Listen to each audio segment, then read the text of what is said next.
Audubon property is a well-known park in New Orleans, complete with its own zoo, golf course, and green space. It's conveniently located right across the street from Tulane University and Loyola University, right behind me. The history of the land, however, goes back long before the park, the zoo, or the golf course.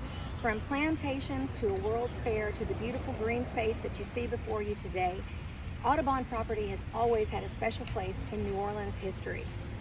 Today, we're going to talk about the 1884 World's Fair, which was the Cotton and Industrial Centennial Exposition.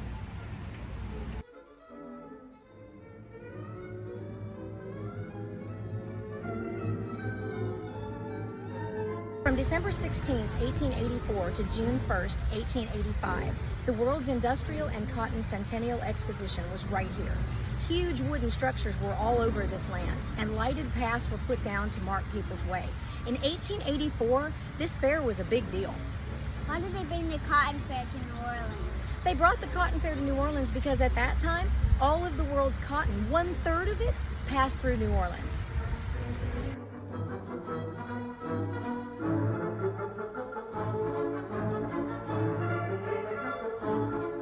In the 18th century, this land was several sugarcane plantations, which all faced the Mississippi River. It's about a half a mile that way.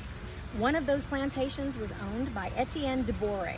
Wasn't he the first mayor in New Orleans, right? He was. Now that came later, but before that, he was owning a sugarcane plantation here, and he was credited with coming up with the process of granulating sugar, which was done right here on this land.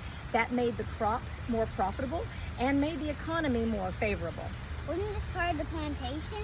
It was part of the plantation. This would have been more towards the back of the plantation, and it would have extended all the way across to Tulane and Loyola over there now.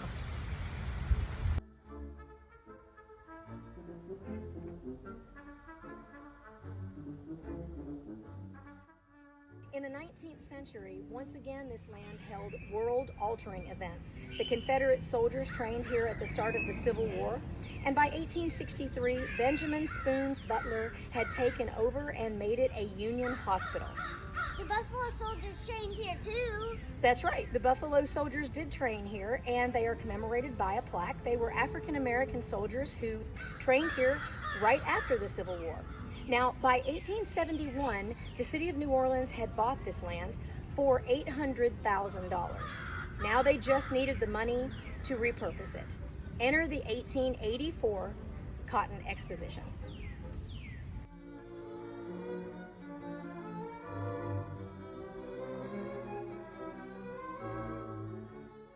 New Orleans had been the leader of the New South, and financially, we were now struggling.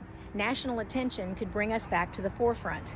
So what was then a barren land called Upper City Park was transformed into large wooden structures, lots and lots of lighted paths, and a lot of industry.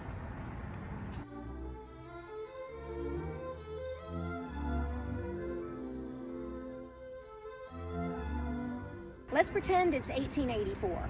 If you were standing here on this very spot and you were looking behind me, you would have seen the main building.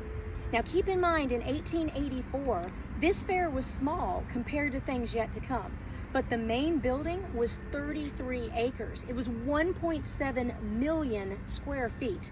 It was larger than the present-day Pentagon. It was the largest wooden structure ever built. That's right.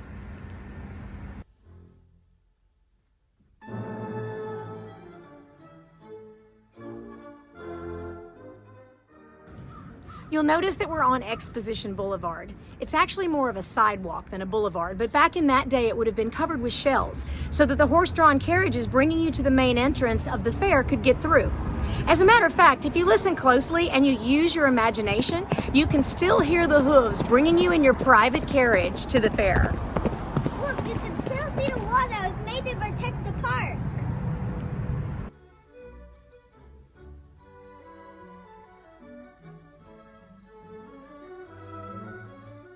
The Industrial and Centennial Cotton Exposition was designed to celebrate 100 years of the export of cotton.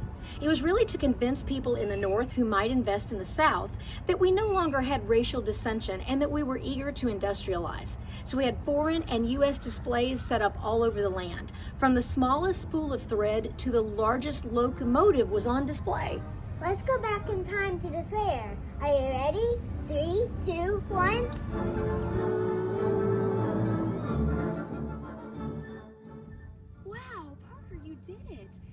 How did you do that? It's a secret. Well, you did a great job. You took us from the future back to the past, but we can still see what was here back then. Oh my goodness, this is the entrance where people would come to the fair. And the ladies would get off the carriage. They'd pick up their skirts, not too high, and they'd take the hand of the gentleman helping them down. Then we'd pay our 50 cents and we'd enter the fair. And right in front of us, we would see the huge 33-acre building looming right there. Oh my goodness, the main hall, it seated 11,000 people, and the stage could hold 600 more.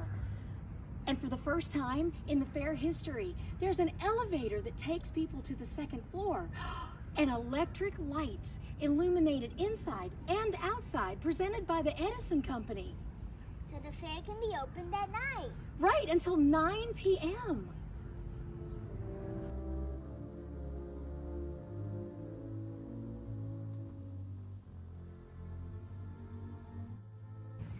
Can you imagine being here on opening day, December 16th, 1884?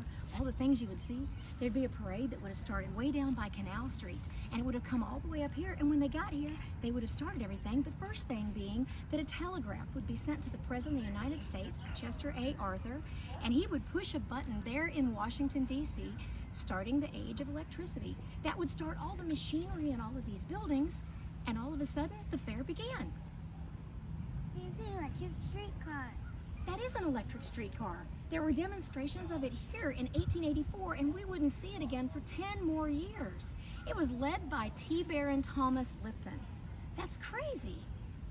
If you could imagine yourself here, you would literally be walking aisle to aisle to aisle, seeing exhibition after exhibition of all these new inventions never seen before.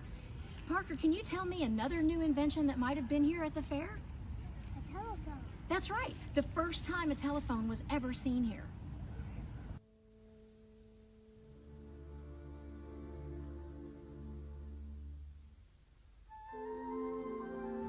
So there was a women's department, and the women's department was run by Julia Ward Howe. She wrote the Battle Hymn of the Republic. So suffragists and activists from all over the country came to New Orleans trying to enlist Southern women to help in their causes. And what women wanted was equal pay for equal jobs, job opportunities, and higher education. The same thing they're wanting now. Also, we had the colored department, as it was called, and it was the first of its kind. It was African Americans who were fighting for the exact same thing as the women. It was led by the first U.S. senator who was black, and his name was even on the U.S. currency under Registry of the Treasurer. How cool is that?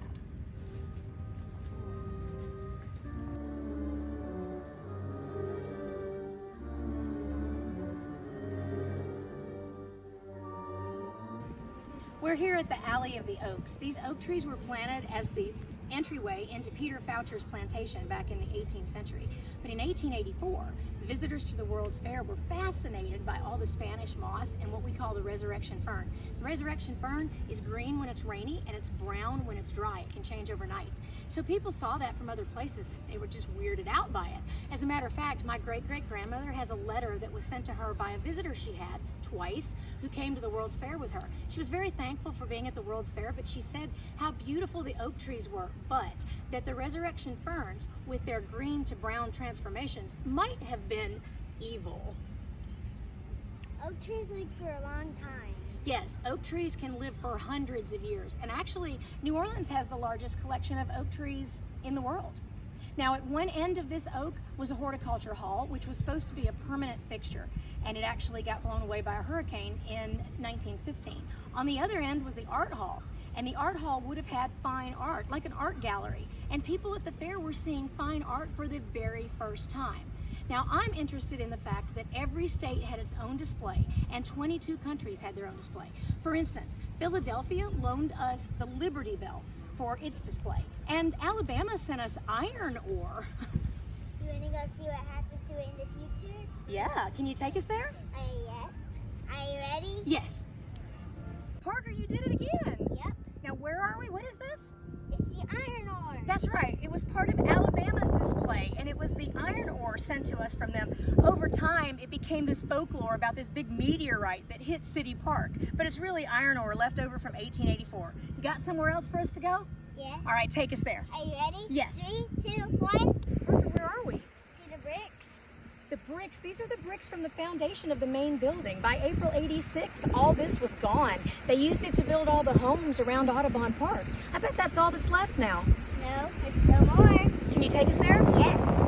3, 2, 1. Yeah, now, Parker. The statue. That's right. This monument was there at the 1884 World's Fair. It was presented by a company to show what you could do with terracotta. It's called Peace, the Genius of History. Can you take us to the next one? Yes. 3, 2, 1. Parker, you brought us to a cemetery. These gates are at the fair. That's true, they were. And many, many years later, they were moved out here to Gentilly at a cemetery. I think we should get back going to the park now. Can you zap us there? Yes.